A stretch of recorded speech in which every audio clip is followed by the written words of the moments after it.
was all a dream. I used to read Word Up magazine, huh? Salt and Pepper and Heavy D up in the limousine. Hanging pictures on my wall, come on. You felt that.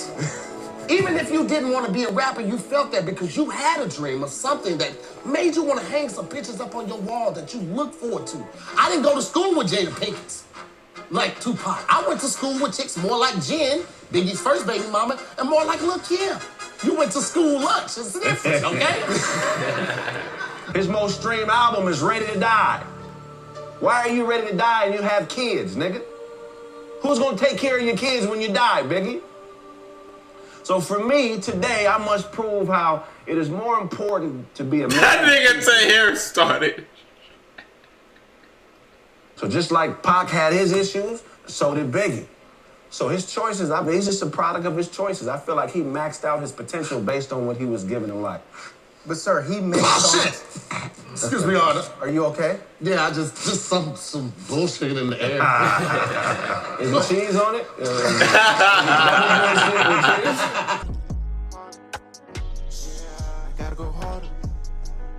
What's good, everybody? It's your fellow Retro. What's going on today? How's everybody doing? A shout out to my bro telling me, Retro, where you at with this cancel core? Where are you at with this cancel core? It's Biggie versus Tupac. It's Tahir versus Craig. Where's you at? Where are you? This is a banger that you were asleep on. Where you at? We here.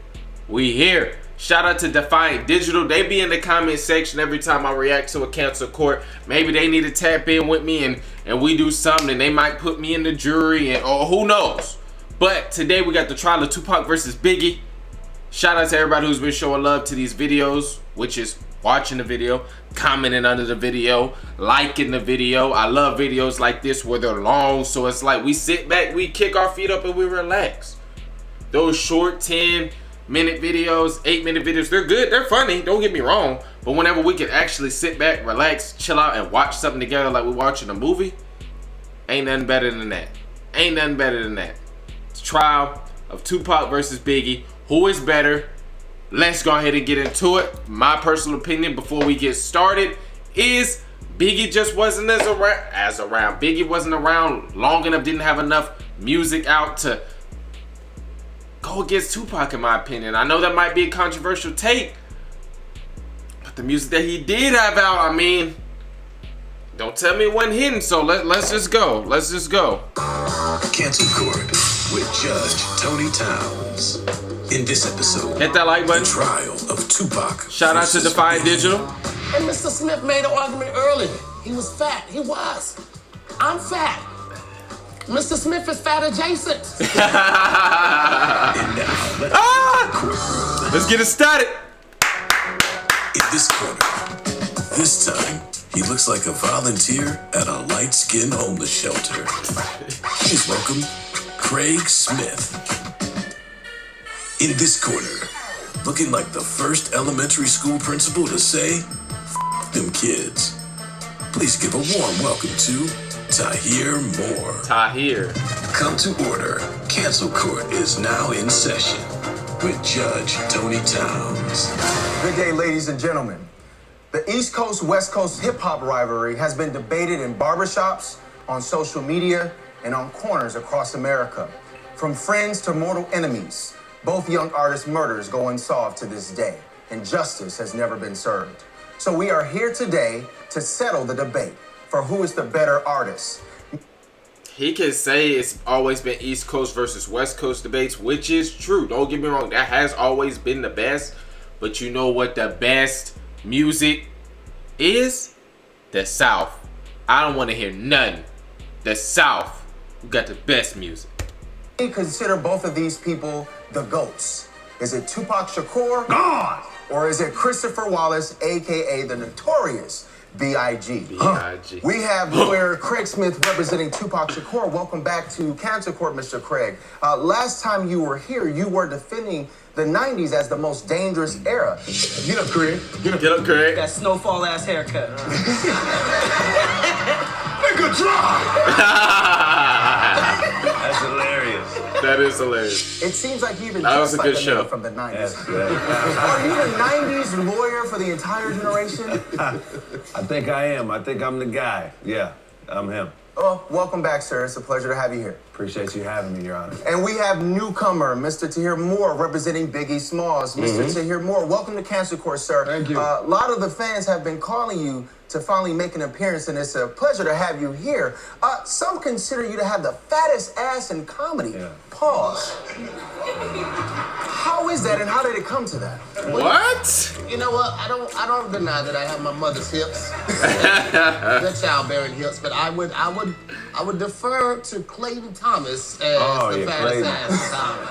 And that's my dog. That's my dog. He got yams. CT got them things on him. Thank you, sir, for that explanation. Absolutely. I mean, you opened the We door. welcome both of you. Both sides will have 2 minutes of opening statements. That's Then a we present crazy factual evidence to the jury. We will end with 2 minutes of closing arguments. Once all evidence is presented, the jury of peers, without bias, will decide who's the better artist. Is it Tupac or is it Biggie, based on the evidence and presentation presented? I do not decide the fate of this case, nor do my wonderful bailiff, Miss Ariel J. Listen, like I tell you every show, it is a pleasure, and my God, it's an honor, so thank you for being here. We will begin with Biggie Smalls' representation. Mr. Moore, please begin with your opening statement. All right, thank you, Judge. Just want to say I think that's sexual misconduct, but that's not my business. Reporting the news. This is gonna be. This is monumental, people. Huh? Two greats. And I don't think we're here today to discuss or debate that. I think we all understand that they're greats, right? Right. I mean, it's certain songs that you hear from both of them. You just, it was all a dream. I used to read Word Up magazine, huh? Salt and Pepper and Heavy D up in the limousine, hanging pictures on my wall. Come on, you felt that. Even if you didn't want to be a rapper, you felt that because you had a dream of something that made you want to hang some pictures up on your wall that you look forward to, you aspire to. So I'm not here to debate their lyrical ability. They're both goats. I'm going to be arguing the point that Biggie was the more relatable artist. Okay. Right? He was more in tune with the people, I feel, because Obesity. Mr. Smith. I mean, you know, Heart disease. Listen, Craig. I get it. High I get it. cholesterol. I'm gonna get to that. I'm gonna get to that. Don't die anyway, nigga. Listen, we all gonna die, Craig. We all gonna die. I understand, and Biggie understood that we all have limits. He knew his limits. Biggie knew he wasn't no looker. He recited in a song. Heartthrob never, fat and black as ugly as ever. However, I stay Gucci down to the socks, right? He set the tone for big guys to be able to dress nice. So we didn't just have to wear track suits, right? Gucci down to the socks. A pair of Gucci socks cost $500 on something that might not even be seen. That is the consideration he took, right? As a matter of fact, he made people in Gucci and Coogee feel as important as the people on the street clothing and flannels and Timbs. As a matter of fact, in honor of Biggie, let me go ahead and throw this on real. We having a wardrobe change. Was this a part of his script? quick because I want to be relatable to everybody in here. See how easy it is to switch from one, but I'm the same person. You forgot your sandwich, nigga. That's in my pocket. Now I can't fasten this flannel up. I'm not gonna hold you. But that's my way of honoring Biggie. He couldn't fasten his up either. Now you can make the jokes, you can crack about his looks and all of that, but he still pulled Kim. And he still pulled Faith.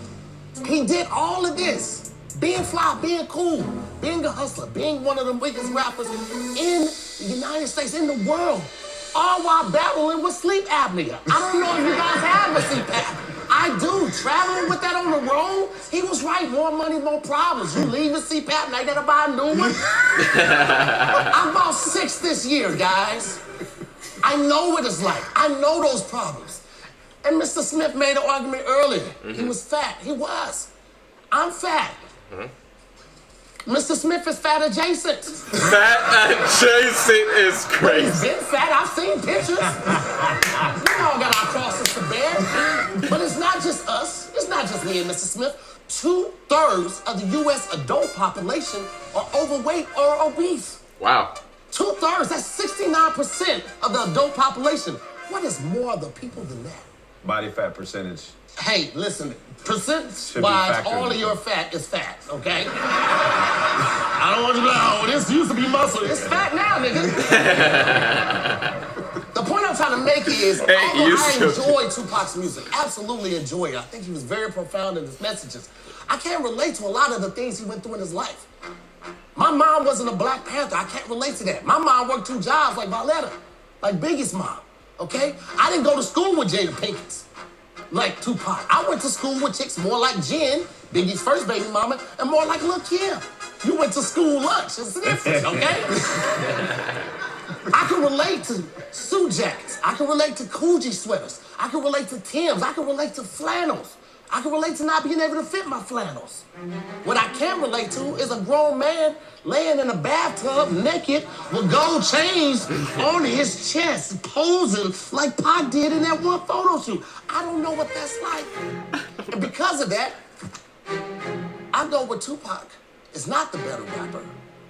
He's a great one, but Notorious Big is the better, more relatable GOAT. Can somebody ring the alarm? Ring the alarm. Damn. I mean, that's just like he coming up to the plate and hitting everything that came his way. They done threw a curveball, fastball, a knuckleball, a screwball. He hitting everything. Woo! Mr. Craig Smith gonna have to come with something, cause to hear it, let me take a more. Thank you, sir. Mr. Damn. Craig Smith, please begin with your opening statement. Come on, Craig. Get up, Craig. Get up, Craig. Get up, Craig. That chair just sighed, released. Hey, man. Get up, Craig. Sheesh! Today I'm going to prove how Tupac is a better rapper based on a multiplicity of factors. Let's go, Craig. Spell it. Get up, Craig. First thing would be his advocacy. Tupac wasn't a rapper. He was an advocate of the people.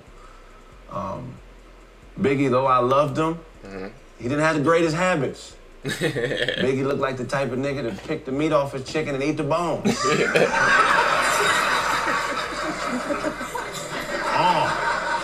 It's like a gusher with marrow in the middle. This is a very difficult argument because both of these guys are versed in rap. They're both great MCs. They're both respectable men.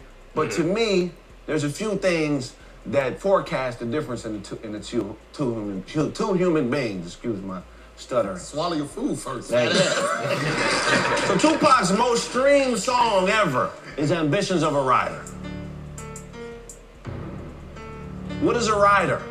A rider is an advocate of the people. In the Black Panther Party, a rider was somebody that would take a shotgun, get into a sedan with 4 other Black Panthers, drive around the community, and police the police while they were policing the people. So they made sure that Black people were being treated fairly and correctly and justly in the system. And that's his most popular song, which I think is incredible, Ambitions of a Rider, because his ambition was to protect the people. Biggie Smalls, on the other hand, a great rapper. Yeah. But he was a glutton. He was materialistic. And he was selfish. His most streamed album is Ready to Die. Why are you ready to die and you have kids, nigga? Who's gonna take care of your kids when you die, Biggie? So for me, today, I must prove how it is more important to be a man. That nigga say hair started. He started shaking. They doing a Tupac versus Biggie. Who is better? Who is the better artist? We both understand. Now we both, me, you, and the two people that are presenting the arguments, we all understand that both of these artists are iconic and legendary and good and great. We're not debating that. We're not debating who's bad or who's good. We're debating who's better. Craig comes up here and says, why is Biggie's most famous album, his most popular project, titled Ready to Die? You got kids. Why are you so ready to die? Who gonna take care of your kids when you die? And watch what Tahir does whenever he says that. He starts quivering. He was materialistic. And he was selfish. His most streamed album is Ready to Die. Why are you ready to die and you have kids, nigga? Who's gonna take care of your kids when you die, Biggie? So for me, today, I must prove how It is more important to be a man of the people than it is to be an ill MC. To me, being a rapper was secondary to Tupac. His mother dedicated her life to the people. And he served the people despite advice from his mother. In a recent documentary, Afeni Shakur was quoted as telling Tupac, "Don't serve your people. They won't be there for you when you need them." And he served us anyway. So despite his family telling him, "Hey, man, this advocacy shit is not the way to go," he still sat on the sword for black people. So I'm here to prove that any man that is willing to be a part of something bigger than himself is the greatest at anything he does, especially hip-hop. Woo! Don't forget to share so Defiant niggas. That's like, oh man, that's crazy. I thought Tahir had knocked Craig down. No, he just had Craig a little woozy. He just hit him with like a quick little 2-3 piece and had Craig like readjust, and then Craig came with the overhand right on the temple and hit Tahir on the ground. The real beats. Get up, Tahir. We'll be right back. Get up, Tahir. Get up, Tahir. You may begin with your first piece of evidence, Mr. Moore. If you don't mind, I would love to submit something as Exhibit A. Yes, into the doctor. Yes, you may. Absolutely. Okay. Because Tupac was a person of the people. And I believe that. I believe that he believed that his word, he was able to get a strong message out to the right people, maybe assemble the arms. Because I don't remember him riding with a shotgun in a car protecting the people, policing the police. As a matter of fact, I remember him getting arrested by the police, spitting on reporters, finding babies belonging to Brenda. Who is Brenda? How we know that's not your baby, nigga? I remember him having a special relationship with Jada Pinkett. Jada Pinkett put up $100,000 for bail for Pop while she was messing with Will. One of our most beloved black stars in the community. A person that gave me hope. Any actor in here that's a male has done for an audition or a monologue that Uncle Phil scene. We've done, why come they don't want me? And that was what Will was screaming while Tupac was trying to slick shit behind his back. Speaking about Pinkett, Shakur stated, Jada is my heart. She would be my friend my whole life.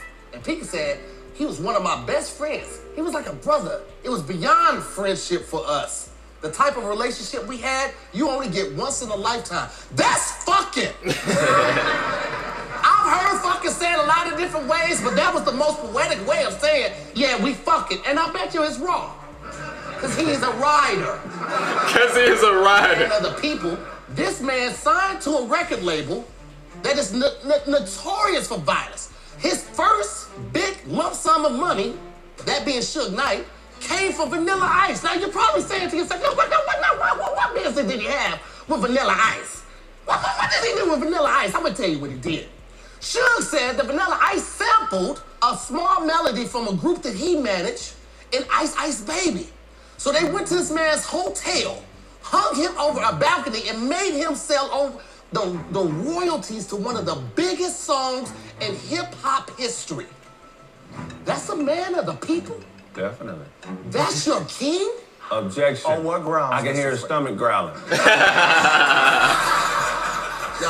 He saw me make a Postmate order. I feel like that should be stricken for the It record. is stricken from the record, sir. Thank you. You may proceed with you have 30 seconds. This is all I'm gonna say about Lassane Parish Crooks. LaShawn. Oh, is this LaShawn? Because it's spelled who knows type of way, okay? Changed his name from that to Tupac to Shakur to Machiavelli. Like, who is this nigga? He's moonlighting as a person for the people. But he's all about self. Nothing further, Your Honor. Thank you, Mr. Moore. Mr. Smith, you may present with your evidence. Hey, give it up for the bullshit. Hey, man, if you are a black male or a black woman and you have the opportunity to be famous, you are a philanthropist by default. You are an example of the youth, whether you fail or whether you succeed, of what you can be. I object, Your Honor. On what grounds? Boosie is a celebrity and he got people putting their pussy online for $1,000. That's not philanthropy. Commerce. That's not philanthropy, that's pimping. That's cyber pimping. Yeah. By his standards, Your Honor. That's all I'm saying. I'm just trying to get clarity. Overruled, Mr. Smith. Please begin with your statement, please. Some of us are philanthropists by default, and some of us actually choose that path. So Tupac had a record label, a production company. I forget the name of it, Tupac Records or some shit like that, right? So there was a parent or a child who was dying from cancer. His name was Joshua. And his parents wrote a letter to Tupac and said, our son's dying wish is to hang out with you for a day. Tupac read this letter, flew to Maryland, took the kid to a basketball game, kept in contact with him. I want to say he paid for the funeral, but I'm not sure.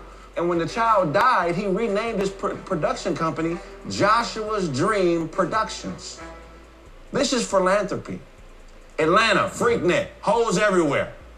I mean, just with beat up vaginas. Hey, look, I want to show you a picture of my girl's vagina so you can see. See, this is.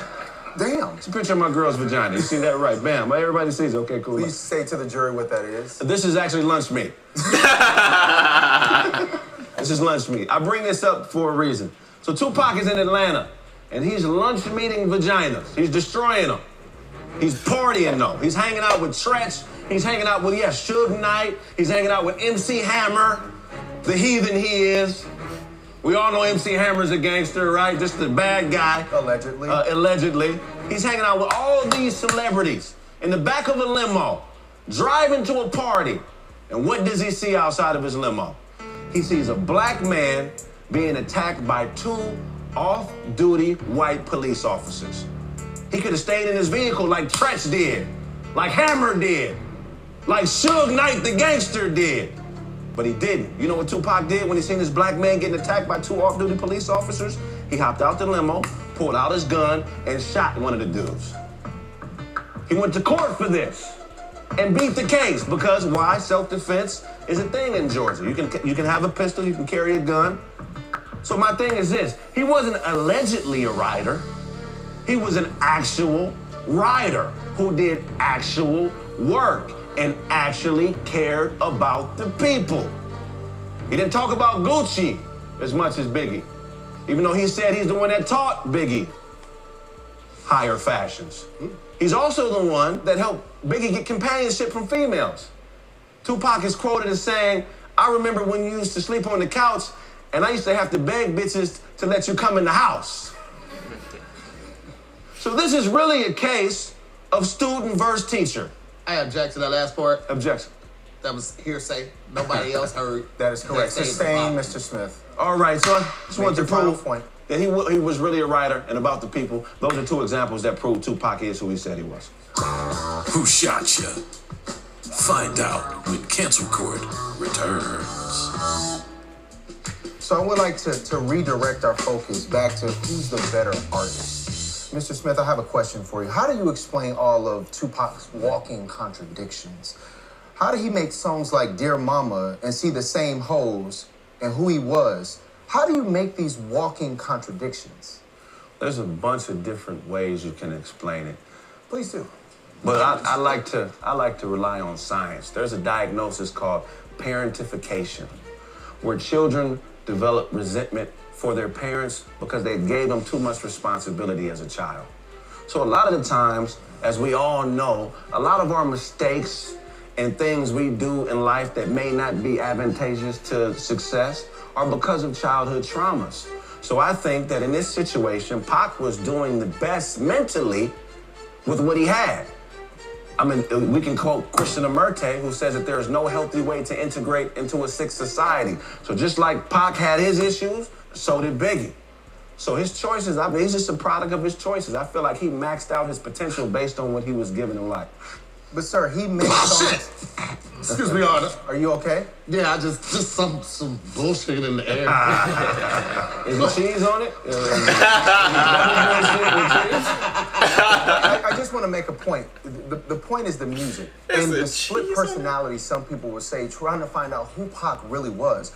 One of the things that I was really researching and really looking into this case, do you believe Pac was more of an actor stuck in a role? Because before Juice, he was an activist. After that, he was a gangster. So who was Tupac? Well, there's a such thing in life called duality. There are no absolutes. You're never the same person every day.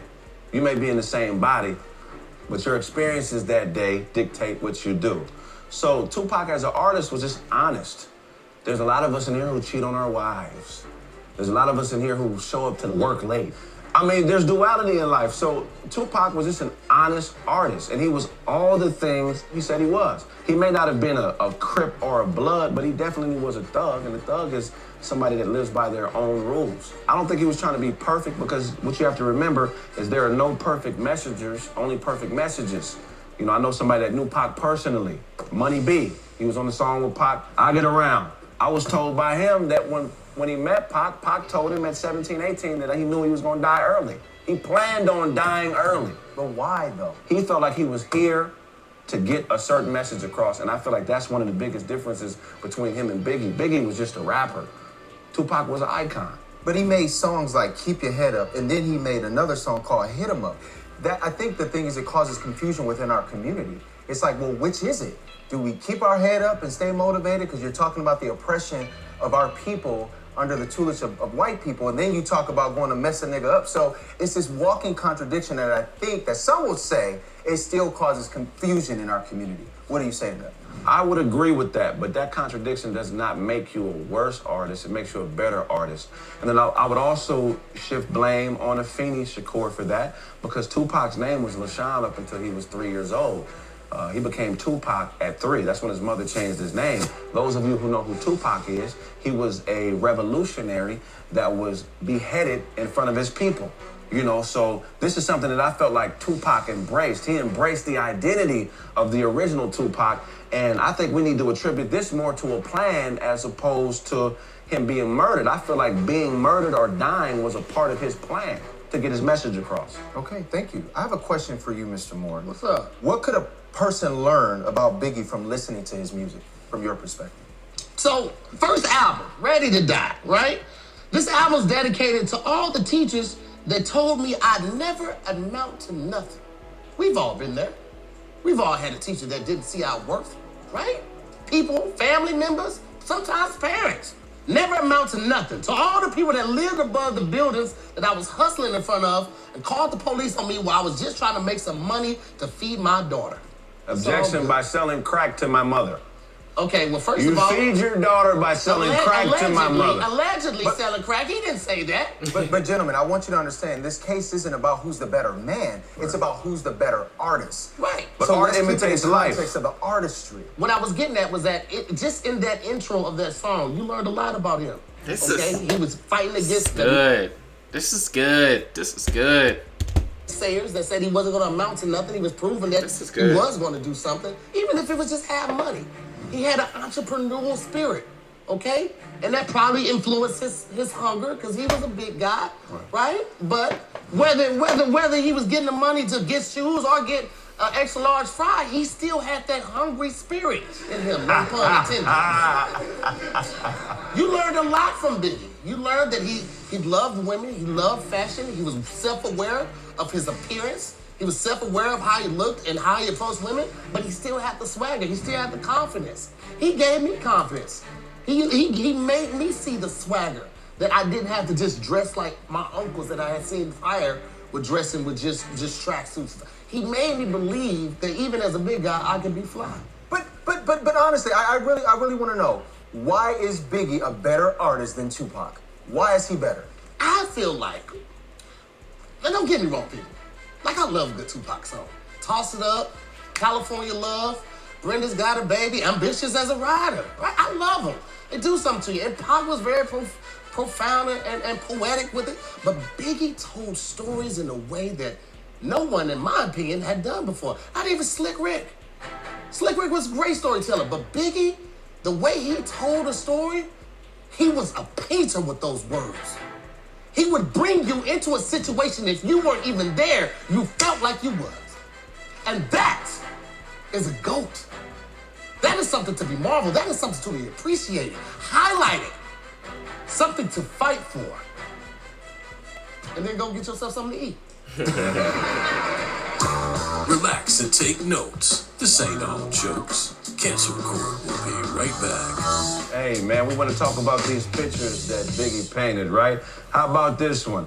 I'll fuck RuPaul before I'll fuck them ugly ass escape bitches. You can 76, 69, try 68. make Raven Simone call Dave.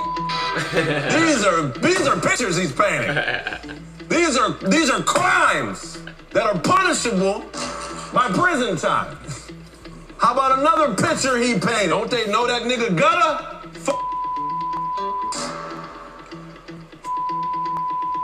Throw him over a bridge. And that's how it is. My shit laid out. Didn't even rhyme, nigga. How about some Tupac quotables? Now just know. Just know if you did that, you know it's some songs I'ma go to. Hey, handle your business, Okay, player. go, just long as you know.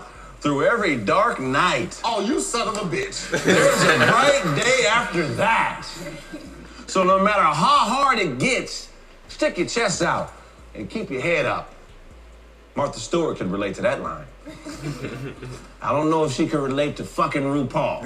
How about some advocacy in his lyrics? Long live the rose that grew from the concrete when no one else even cared. The rose that grew from the concrete. Do you know how fucking hard it is for a rose to grow through concrete?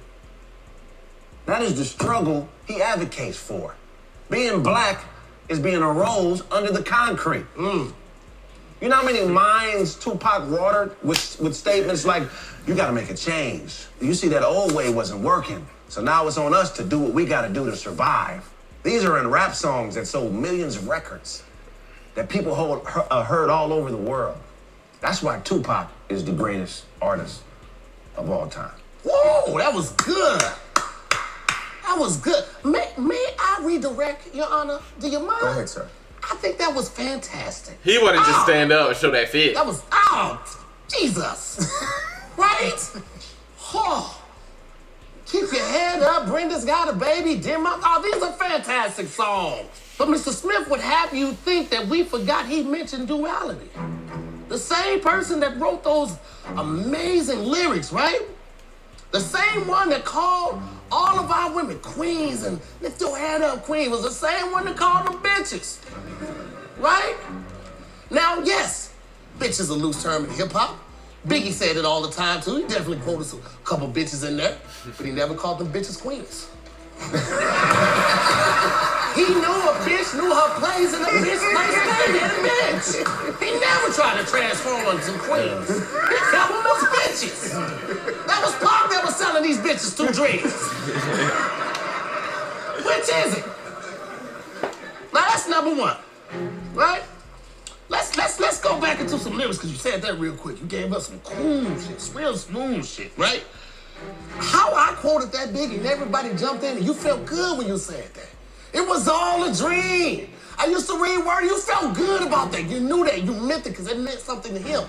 Well, let's talk about a song that meant something to Pac. That's why I fucked your bitch, you fat motherfucker. That's the intro. That's the intro. Before that happens, hold up. My kid is in the car. First off, fuck your bitch and the clique you claim. West Side when we ride, come equipped with game. You claim to be a player, but I fucked your wife. He don't even hold nuptials. Sacred. You out here fucking people's wives. They vowed in front of friends, family, and God to be together. And you said, fuck your vow. Here's this dick. Is this your king? Yeah. Order. Is this your goat? You know what, Your Honor? I'm not here to go back and forth. I'm not here to tear down this black man or this black man. Because we are all just doing the best that we can. But when it comes to greatness, when it comes to showing who you really are, being true, being transparent, and I'm not saying that Tupac didn't have some struggles that he went through, grew up in Baltimore, moved to Oakland, went to a very nice art school, met Jada Pinkett, got a lot of roles, got a lot of money. The point I'm trying to make is you knew who Big was. There was no duality with it. He was a rapper, he's from Brooklyn, he sold drugs, he became a rapper to change his life. That's Biggie. There ain't no shit popping out of the shadows a couple years later, right? 2 albums slated as a GOAT. 2. Pac was platinum before Big even dropped 1 album. Pac was already platinum. Now I'm giving him his flaws, but when it comes to GOAT, 2 albums, GOATed after 2 albums, Now, I would give Pac his credit too, because Pac was the first hip hop artist that ever dropped a double hip hop album. He did that. And that shit went crazy. He was no big. He wasn't a bigger goat. Objection, he definitely was bigger. Overruled, Mr. Craig Smith. I have a question for you, Mr. Moore. Yeah. You brought up the albums. Pac had 11 studio albums. Biggie only had 2, as you said. Yeah. Is that enough of a catalog to even compare Pac? I think when you look at not only the lyrical ability of these two gentlemen, but the influence that they had over the world.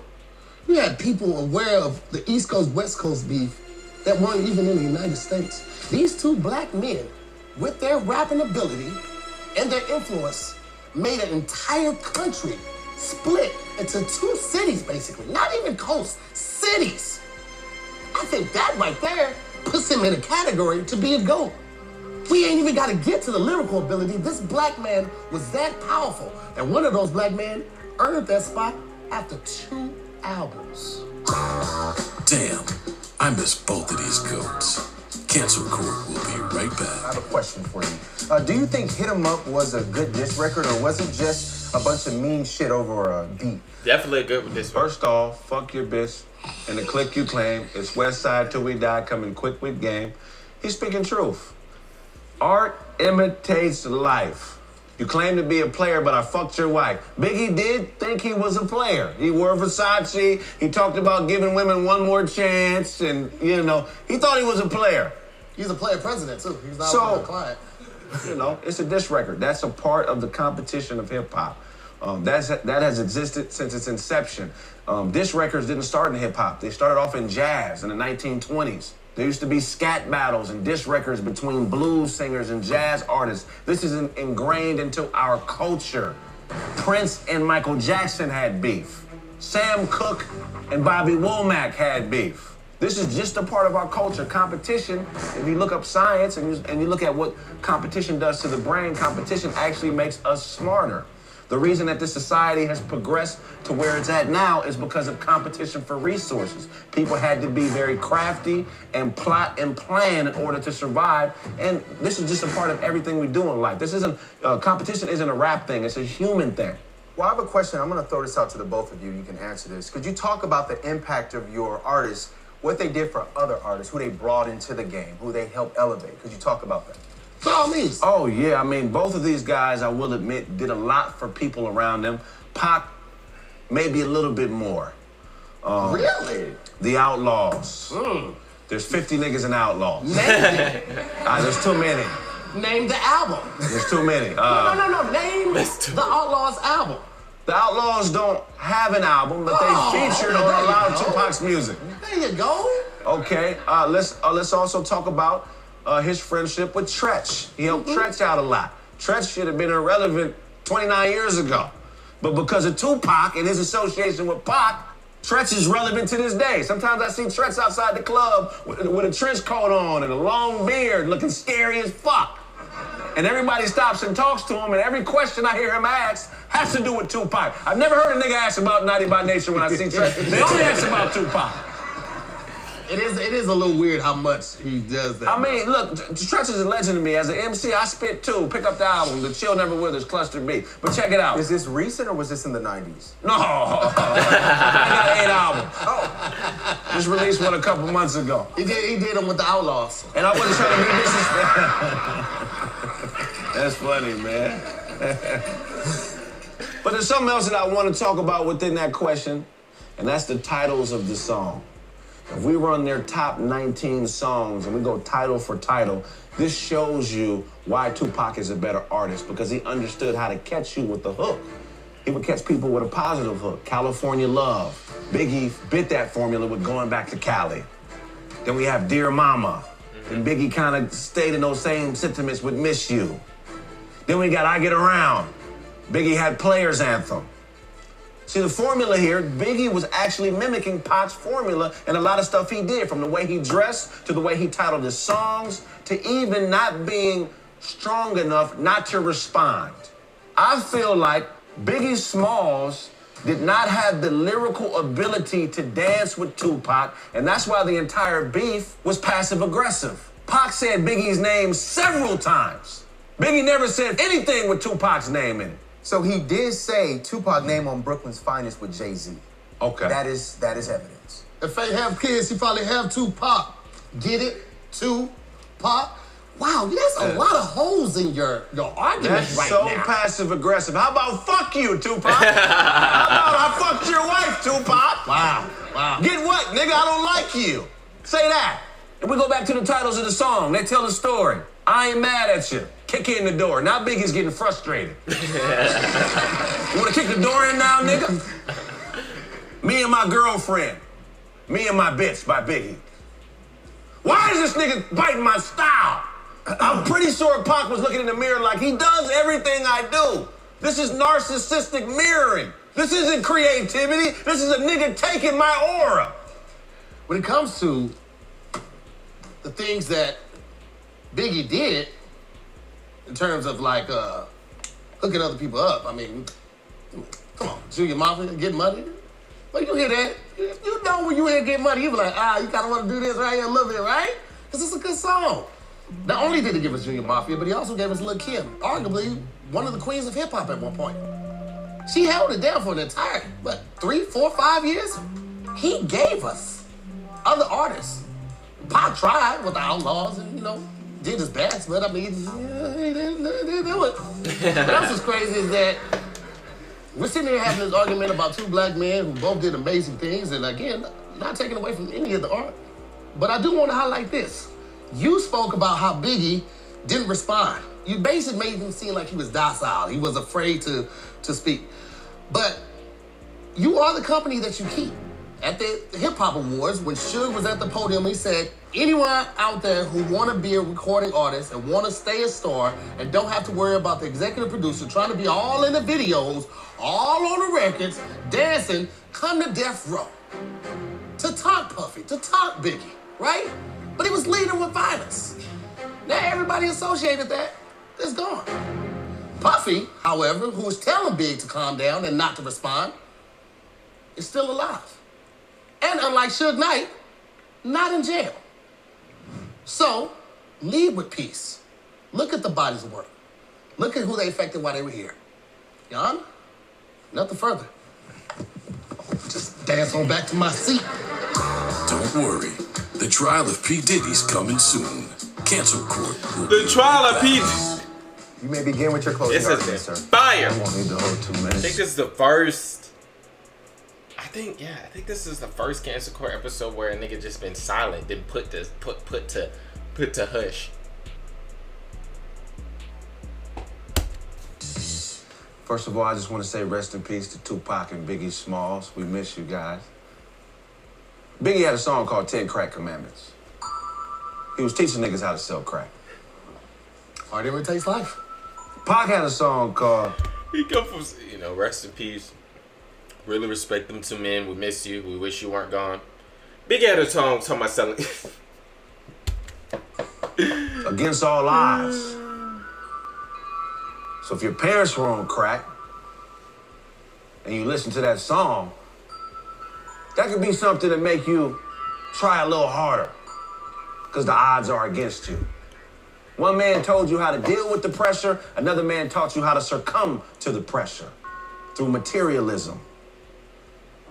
So I would say this. I would compel you to look in your hearts and decide what type of man do you want to side with as an artist? Do you want to side with somebody that's trying to help you? Or do you want to side with somebody that doesn't mind selling crack to your daughters and your cousins and your mother and probably even you? And probably even You you. gotta buy the crap.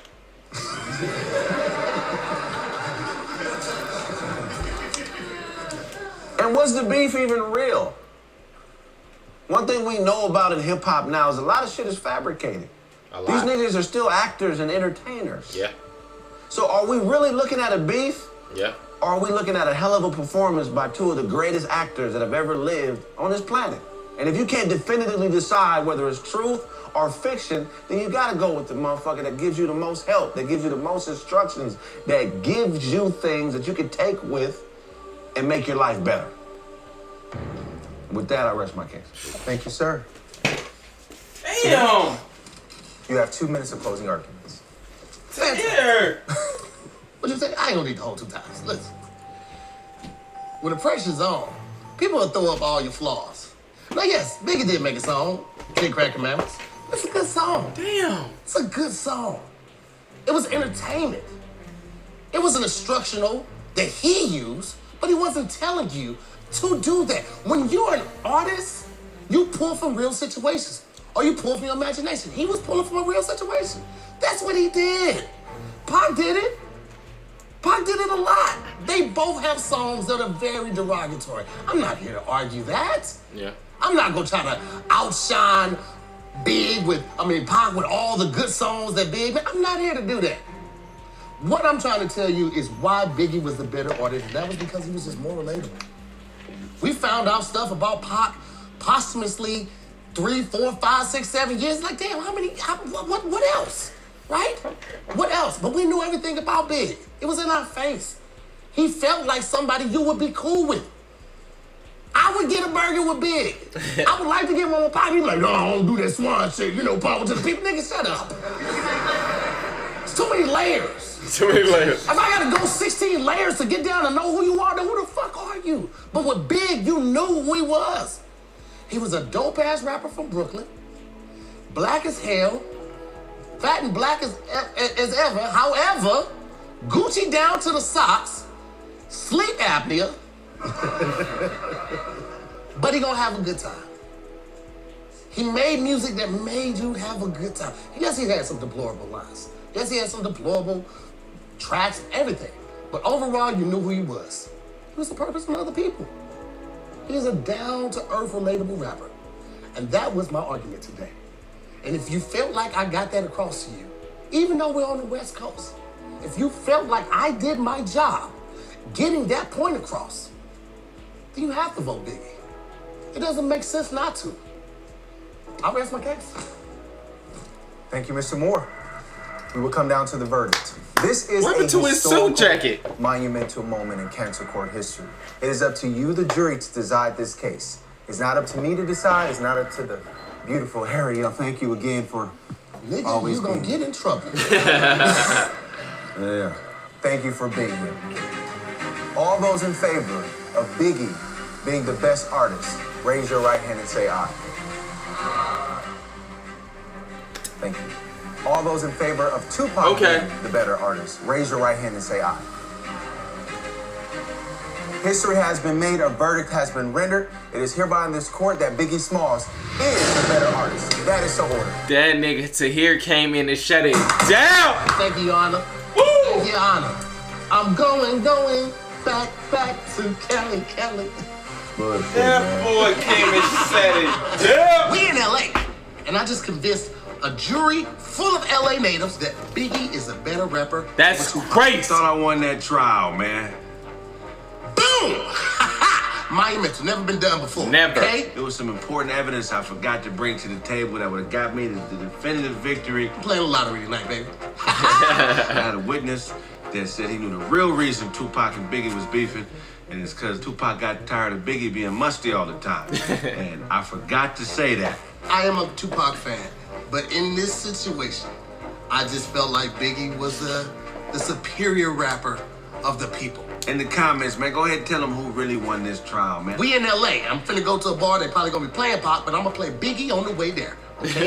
as a victory run of songs. Yeah. Victory is something with victory. Okay? Because I won. I was victorious. Tahir came through us. Oh, he came through and shut that bitch down. I appreciate everybody who made it to the end of this video. This was a great video to chill out on a Tuesday afternoon. If you made it to the end of this video, it's something about you, bro.